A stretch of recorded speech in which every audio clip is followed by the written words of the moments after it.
আমি মনে করছি শেখ হাসিনা বোধহয় আবার বাংলাদেশে ফিরে এসেছে। শাহজাহান চৌধুরী বলতেছে পুলিশ শাহজাহান চৌধুরী এবং জামাতের কথাই উঠবে আর বসবে, এই জন্য কি মানুষ রক্ত দিয়েছিল? শাহজাহান চৌধুরী জামাতে ইসলামী আপনার কথাবার্তা শুনে হয় মনে হয় মুক্তিযুদ্ধের সময় পাকিস্তানি হানাদার বাহিনীর বিরুদ্ধে লড়াই করে দেশকে আপনারাই স্বাধীন করেছেন, এটাই মনে হয়। ধর্ম ব্যবসায়ী এবং কিছু ষড়যন্ত্রকারী মিলে নির্বাচনকে বিলম্বিত করার ষড়যন্ত্রে লিপ্ত রয়েছে এবং এই বিলম্বিতের কারণটা হচ্ছে তারা বিভিন্ন জায়গা ব্যাংক বিভিন্ন সেক্টরে গিয়ে চাঁদাবাজি দখলবাজি করে বাংলাদেশে একটি অরাজকতার সৃষ্টি করছে। আমি হঠাৎ করে সেদিন একটি কথা শুনেছি, জামাতে ইসলামের চট্টগ্রামের সাবেক আমির যিনি সাতকানিয়া থেকে যিনি মনোনয়ন পেয়েছেন, সাবেক আমির অনেক অপকর্মের জন্য সেদিন হঠাৎ করে শাহজাহান চৌধুরীর একটি বক্তব্য শুনেছেন, আপনারা সোশ্যাল মিডিয়াতে ভাইরাল হয়েছে, শুনেছেন কি বলেছে শুনেছেন? আমি শাহজাহান চৌধুরীর বক্তব্য শুনে আমি মনে করছি শেখ হাসিনা বোধহয় আবার বাংলাদেশে ফিরে এসেছে। আমি মনে করেছিলাম শেখ হাসিনা বোধহয় আবার বাংলাদেশে চলে এসেছে। আরেক কণ্ঠে বলছে ওই আওয়ামী লীগের যে সমস্ত এমপি নিক্সন, ওই হাসান, ডক্টর হাসান, ওই নোফেল, আওয়ামী লীগের ওবায়দুল কাদের, যারা বলতো বন্ধ করো, উঠতে হবে, বসতে হবে, এই বক্তব্য দেওয়ার জন্য এতগুলো ছাত্র জনতা রক্ত দেয় নাই।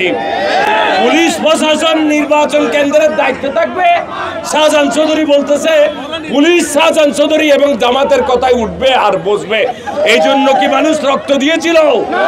এই জন্য কি ছাত্র জনতা রক্ত দিয়েছিল? আমরা একটি অবাধ নিরপেক্ষ সুষ্ঠু সকলের অংশগ্রহণমূলক নির্বাচনের জন্য রক্ত দিয়ে এই দেশ মুক্ত করেছে, শেখ হাসিনা থেকে মাফিয়া থেকে মুক্ত করেছে। শাহজাহান চৌধুরী জামাতে ইসলামী আপনার কথাবার্তা শুনে হয় মনে হয় মুক্তিযুদ্ধের সময় পাকিস্তানি হানাদার বাহিনীর বিরুদ্ধে লড়াই করে দেশকে আপনারাই স্বাধীন করেছেন, এটাই মনে হয়। সাবধান, আমাদের দমনীতে শহীদ জিয়ার রক্ত, এই রক্ত কখনো কোনো পরাভব মানে না, কোন অন্যায় এদেশের মাটিতে আর হবে না।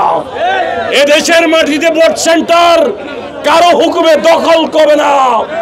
এদেশের মাটিতে প্রশাসন কারো হুকুমে উঠবে আর বসবে না, রাষ্ট্রের হুকুমে চলবে।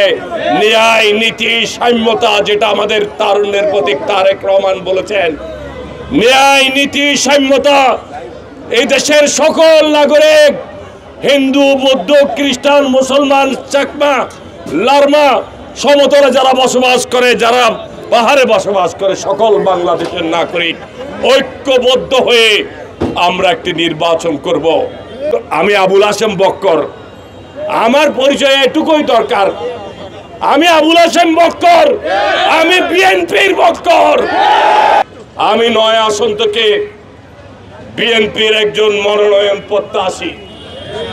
আমি মনে করি দল ইনশাআল্লাহ আমার সুবিচার করবে, আমার আন্দোলন সংগ্রামের সকল নেতা কর্মীরা যেহেতু আমার সাথে আছে, আমি যেখানে যাই সকলে নেতা কর্মীদের জোয়ার দল নামে ইনশাআল্লাহ।